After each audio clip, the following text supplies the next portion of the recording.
DxO PhotoLab 9 is packed with new features, and in this video, I'm going to show you all of them, starting with AI masking. Now, rest assured that the new AI masking tools don't replace the beloved control point technology. In fact, by giving users access to AI masking tools and control points in the same app, DxO has now created the ultimate in masking flexibility.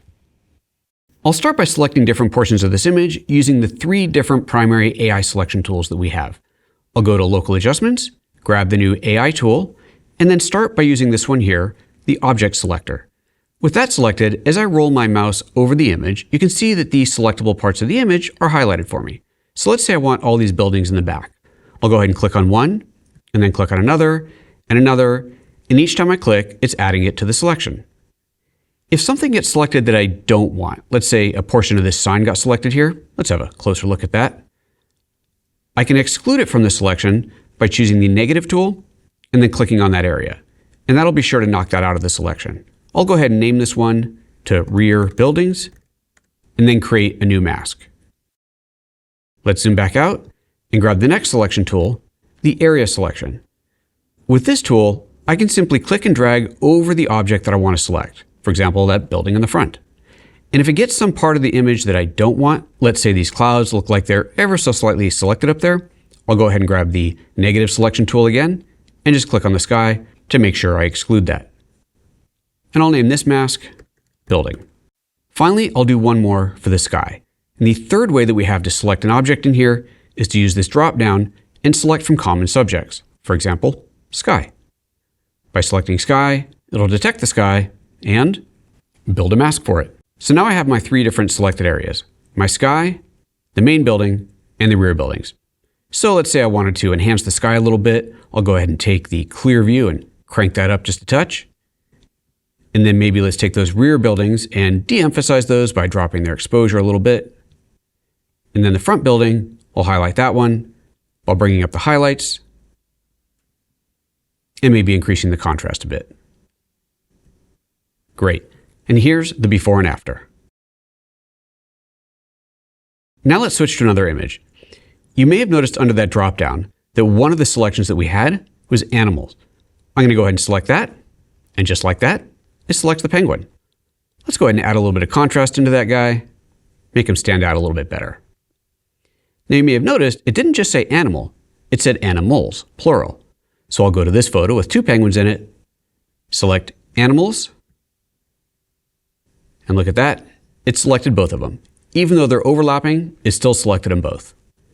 If I go to this image, there's 4 penguins that are in the foreground, and if I select animals from here, it is in fact going to grab all 4 of them. Let's go back to this image here though and work on this mask a little bit. I want to affect the image, but not actually the foreground, but instead the background. So I'll start by inverting the mask. By doing that, I've just selected the background, and now I can make changes to it.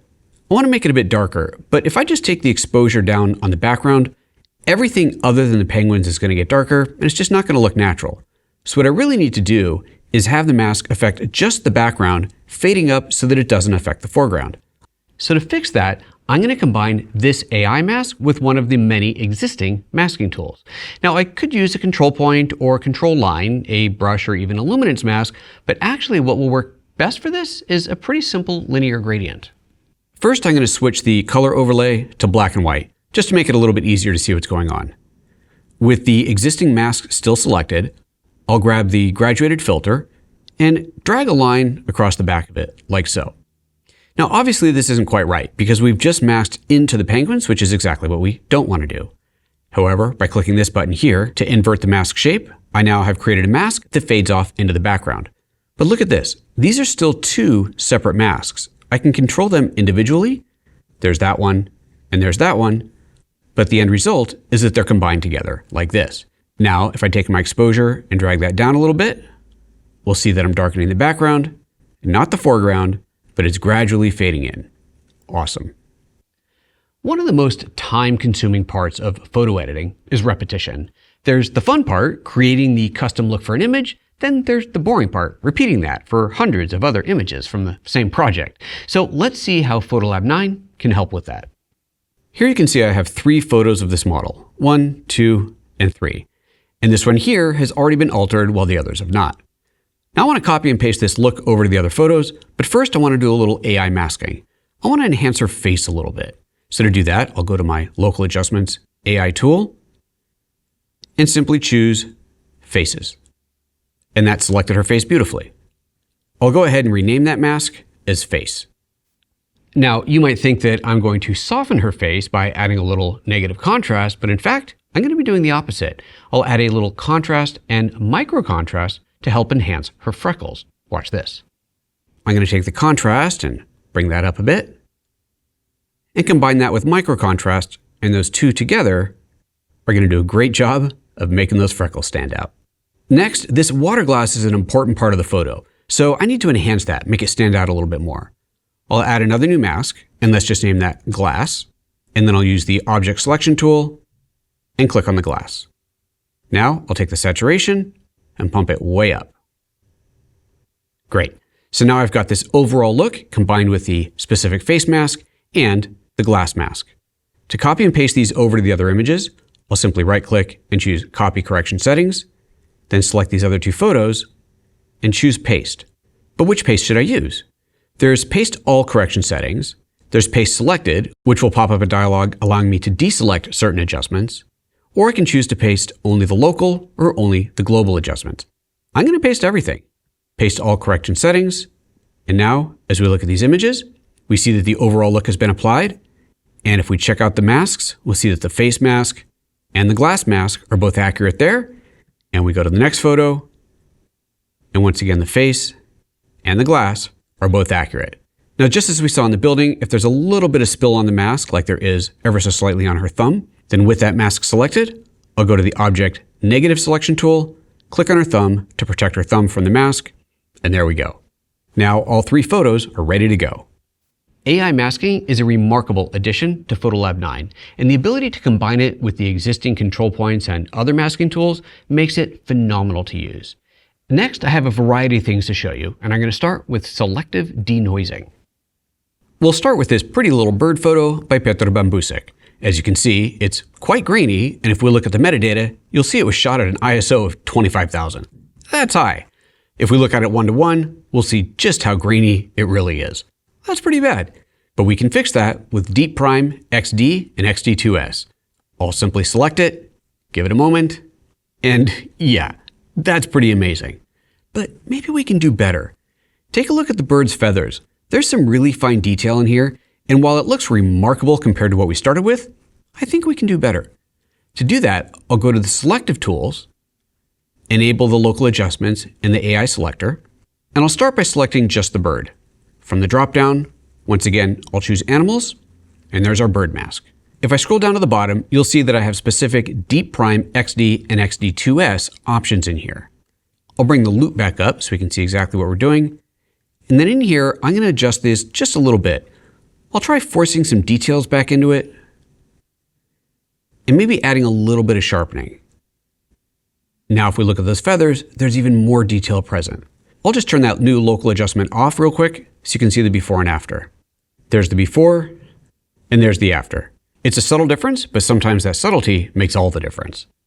Support for iPhone photos is here in PhotoLab 9, and not just their HEIF, HEIC formats, but also the Apple RAW format, ProRAW.